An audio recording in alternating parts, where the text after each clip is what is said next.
Yesterday, a terrorist who describes himself as an ethno-nationalist, eco-fascist, semi-right-wing, semi-left-wing, semi-socialist racist opened fire at two mosques in Christchurch, New Zealand, killing at least 49 people.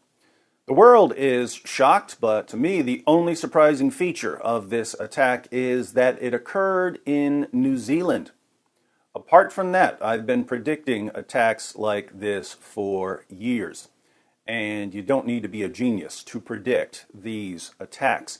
Anyone who thinks carefully about human nature and the situation we're in can figure out where this is leading.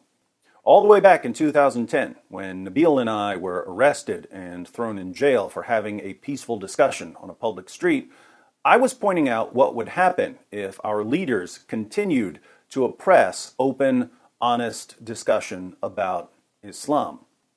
When tensions rise, when people become frustrated, we want them to have a peaceful outlet. We want them to respond with discussion or criticism or even ridicule, but not with violence. When leaders begin blocking discussion or criticism or ridicule, they don't seem to realize that people are going to vent their frustrations in other ways. Here's David Wood in 2010. You see, the mayor's position, let's call it the ostrich approach, will not end well. You can't ignore the conflicts between Islamic law and Western values forever. And if you continue to ignore them, the tension is going to build, and we're seeing this all around the world, until people finally can't take it anymore and people on both sides react in a really bad way because they haven't learned to discuss difficult issues like adults. Our approach is to bring the issues to the surface and to address them. Yes, things can be a bit tense and uncomfortable initially, but in the long run, both Muslims and non-Muslims will realize that we can discuss Muhammad and the Quran and Sharia without resorting to threats, intimidation, violence. The following year, Anders Breivik went on a killing spree in Norway. In his 1,500-page manifesto, he explained why he concluded that violence was the way forward. He said that while growing up, he witnessed numerous instances of violence by Muslims. He came to view Muslim immigration as the primary threat to European civilization and decided that he had to do something about it. However, Breivik said he noticed that whenever people criticized Islam, they were immediately shouted down as racists and bigots. So he came to view speech as pointless. Here's David Wood in 2011, quoting passages from Breivik's manifesto. In the 1990s, when Breivik became convinced that Islam is a threat to European civilization, he decided to go into politics. But he soon realized that anyone who questions Islam is labeled a racist and marginalized. Since Islam was beyond criticism, Breivik came to regard political participation as utterly pointless. It is meaningless to participate in the democratic process when you are not allowed to raise important issues without being subjected to political and social persecution through stigmatization and ridicule. It is time to acknowledge that we, the cultural conservatives of Western Europe, are deceiving ourselves to believe that it is remotely possible to change the system democratically. Breivik realized this in the year 2000. Around the same time, he also concluded that the media has such a stranglehold on public perception, speaking out against Islam is futile. There is no freedom of speech in Europe. If you don't cheer and embrace your own annihilation, you are a racist bigot, an enemy of the establishment, and must be suppressed, ridiculed, undermined, and persecuted. Well now, you're a young Norwegian who sees immigration and Islam as the chief threats to Western society, but all peaceful avenues of addressing these threats have been blocked by politicians and the media. What do? In order to successfully penetrate the cultural, Marxist, multiculturalist media censorship, we are forced to employ significantly more brutal and breathtaking operations which will result in casualties. In order for the attack to gain an influential effect, assassinations and the use of weapons of mass destruction must be embraced. The primary goal of the shock attacks is not the immediate physical manifestation of the attack, destroying a few buildings, killing a few hundred traitors, but rather the indirect effects. Shock attacks will have the potency to penetrate the strict censorship regime of the cultural Marxists, multiculturalists. The purpose of the violence is to break through the protective wall the media has constructed around the topic of Islam. Now, Breivik apparently has some mental health issues, but that doesn't mean that other people won't come to the exact same conclusions that he came to. So, I've been warning people for years that we're going to see more of this. Think about it. Lots of people are concerned about the spread of Islam. They're worried about their children. They're worried about terrorism. They're worried about rape gangs. But the moment they start to express any concerns about the teachings of Muhammad, they're called racists and bigots and hate mongers and Islamophobes. It doesn't take a prophet to realize that some of these people are going to give up on discussion and dialogue and instead turn to violence.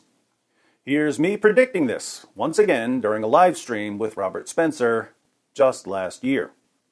Breivik says, and I'm pointing this out because this is a conclusion I believe other people will come to eventually, right? Other people will come to this conclusion that we cannot have an open, honest discussion about Islam. It's going to be pointless. People are just going to call us racists. Therefore, I just have to take matters into my own hands. Other people are going to, now to be clear, you and I don't believe it's over. We believe we still can have this discussion.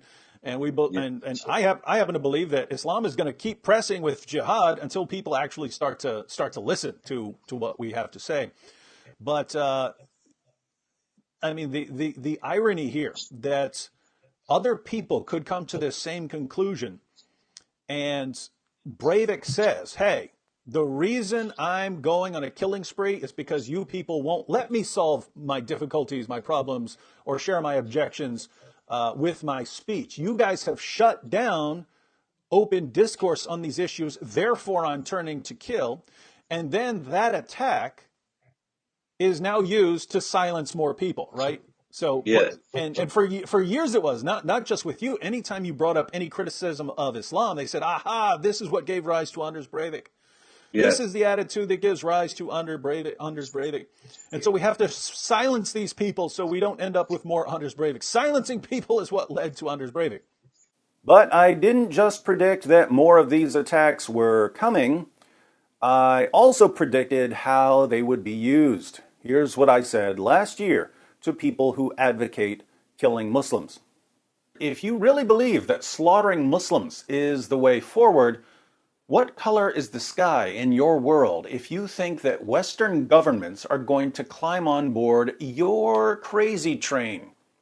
We've got jihadis on one side saying, kill the infidels, they're a threat to our way of life. And we've got you on the other side saying, kill the Muslims, they're a threat to our way of life.